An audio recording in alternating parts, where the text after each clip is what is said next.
Good morning, everybody. Don't go live a lot, but I am coming live to you from Casa del Reese here prior to getting over the academy and training. Just finished up doing some yoga rehab for my shoulder that's been bothering me for weeks now. And I want to talk to you guys about dealing with injuries in BJJ. And I'm going to start off by saying that injuries blow. They do. There's no way to sugarcoat that. Injuries just plain suck, and I've definitely had my fair share of them over the past 16 years or whatever that I've been training Brazilian Jiu-Jitsu. However, in all that time, despite all the injuries, I've always found a way to keep on training. Now, to the counterpoint, I've seen many BJJ dreams cut short by injury.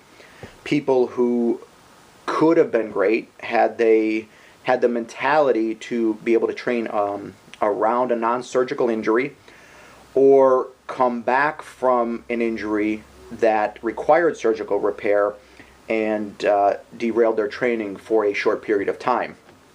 So probably at this point you're like wondering, well, what are the secrets that that have allowed you to overcome injury and continue walking the path of a BJJ practitioner? And they are far less secrets and more just solid advice collected throughout the years from coaches I've had, as well as doctors that I've had.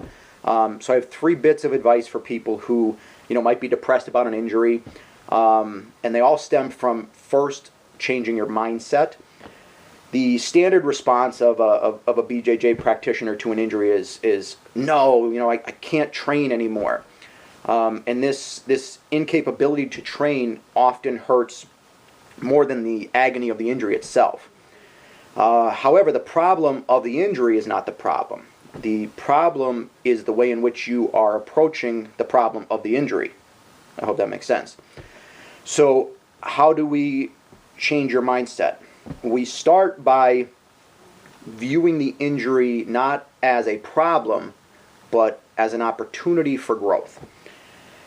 What's the old saying? Necessity is the mother of invention. That's what we're looking at here. Most times in life, there is a silver lining to every cloud.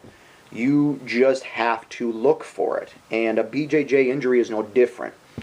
Oftentimes, injuries will stem from training while executing your A game, that part of your skill set that you are most adept at. When this occurs, the injury then keeps you from carrying out your favorite techniques. So instead of being depressed, look at the injury as an opportunity to work on a different aspect of your game. When you're unable to do the things in the manner to which you've become accustomed, you are then forced to discover new ways to accomplish what it is you wish to accomplish. Injuries can, often be the sound of opportunity knocking. Years ago, I suffered from an L5-S1 derangement that persisted for the better part of a year, maybe a little over a year. I dealt with limited mobility and chronic pain.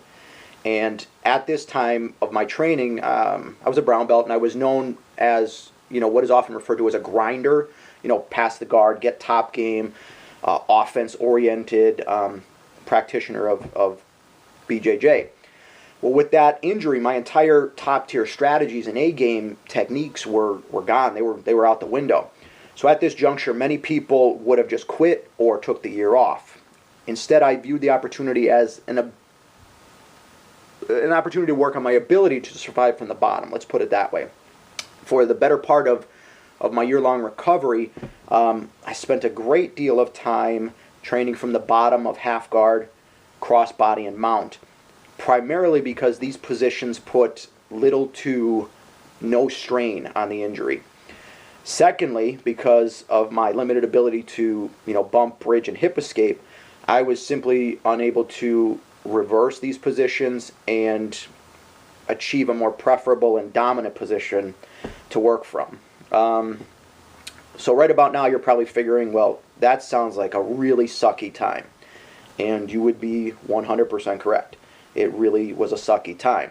During that first 6 months, I was submitted more times than I even care to remember. And, insult to injury, oftentimes it was being submitted by lower ranks that should not have been able to submit me.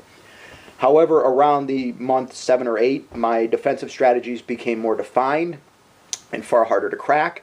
By months 9 through 12, I was able to survive nearly any and all attacks thrown my way.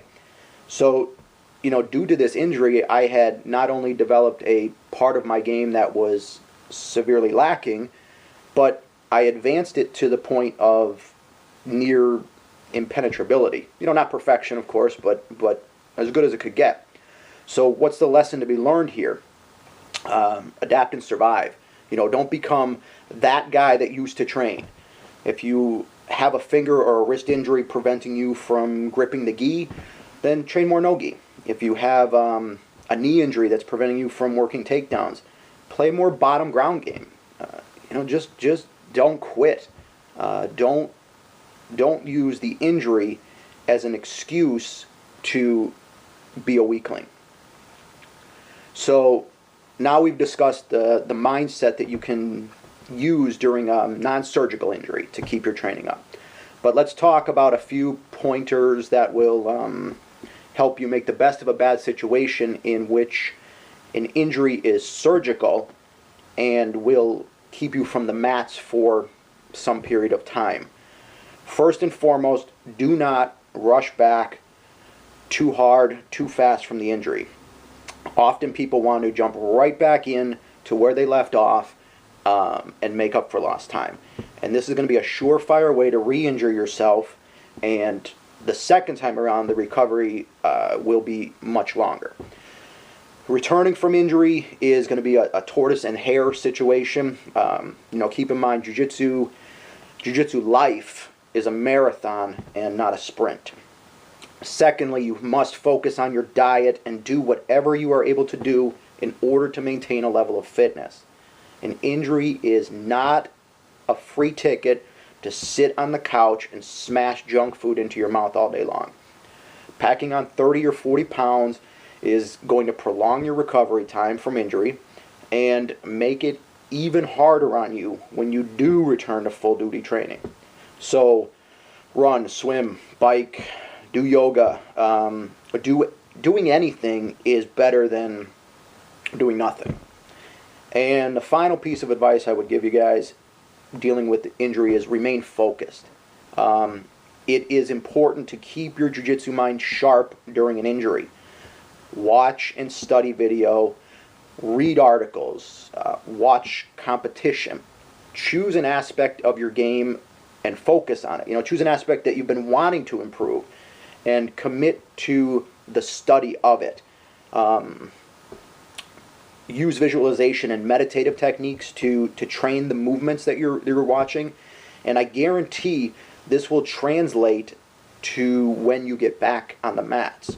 If you're used to training 8 hours a week, study 4 hours a week, and then fill the other 4 hours with the aforementioned exercise. You're going to be amazed at what that alone can do for you. Just the visualization and meditative techniques can do to help you get back to the mat quicker. So that's my advice for everybody. Non-surgical injury, keep training through it. Don't do dumb stuff to aggravate the injury. Train around the injury, not through the injury. And for the surgical injuries, those are the 3 pieces of advice that are going to get you back to the mat the fastest. So hopefully I see everybody on the mat much sooner than later. See you guys soon.